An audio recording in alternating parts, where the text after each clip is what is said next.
కార్యక్రమం ఆలోచన 2 సంవత్సరాల క్రితమే రూపుదాల్చింది. నేను మిత్రుడు కుసుమ్ కుమార్కి 2023 కంటే ముందే ఈ కార్యక్రమాన్ని ఏర్పాటు చేయాలి అని చెప్పిన అది కార్యరూపం దాల్చలేదు. ఆ తర్వాత ఎన్నికల తర్వాత జరిగిన పరిణామాలు, ఆ తర్వాత ఖచ్చితంగా ఈ కార్యక్రమాన్ని ఏర్పాటు చేయాలి అని తలంపుతో 90 రోజుల్లోనే ఇంత పెద్ద కార్యక్రమాన్ని ఏర్పాటు చేసి ఇంత విజయవంతంగా నిర్వహించినందుకు మనస్ఫూర్తిగా నిర్వాహకులకు అభినందనలు తెలియజేస్తాం.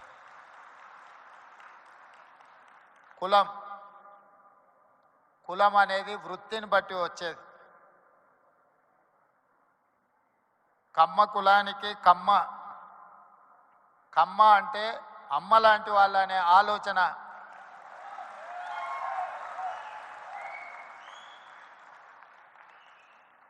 అమ్మ అంటే ఆకలి మీద వచ్చిన ఏ కొడుకునైనా ఎవరినైనా కడుపు చూస్తుంది, ఆకలితో ఉన్నాడేమో ఏమైనా పెడదాము అని.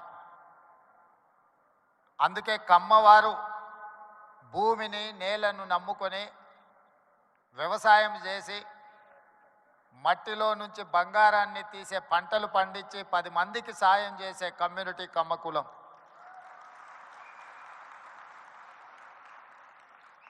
అందుకే ఒక సినిమాలో కొండ మీద అమ్మోరు కొండ కింద కమ్మోరు అని అన్నారు.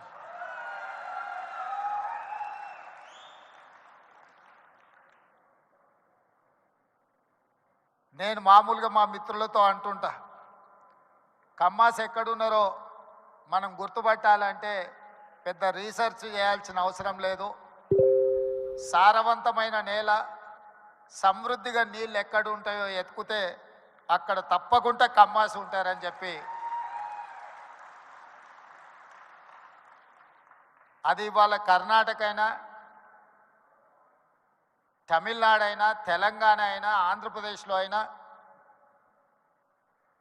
ఎక్కడ చూసినా సారవంతమైన నేలలుండి మంచి పంటలు పండించగలిగిన, మంచి పంటలు పండుతాయన్న భూమి ఉన్న ప్రతి దగ్గర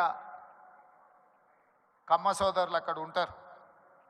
వాళ్ళ ఆలోచన ఎప్పుడు కష్టపడాలి, పంటలు పండించాలి, 10 మందికి ఉపయోగపడాలి, 10 మందిని ఆదుకునే ఆలోచన చెయ్యాలి అనేదే ఆ సామాజిక వర్గ నేపథ్యం. అదేవిధంగా నాకున్న సంబంధాలు కానీ లేకపోతే నాకున్న సన్నిహిత సంబంధాల గురించి నేను పెద్దగా చెప్పాల్సిన అవసరం లేదు.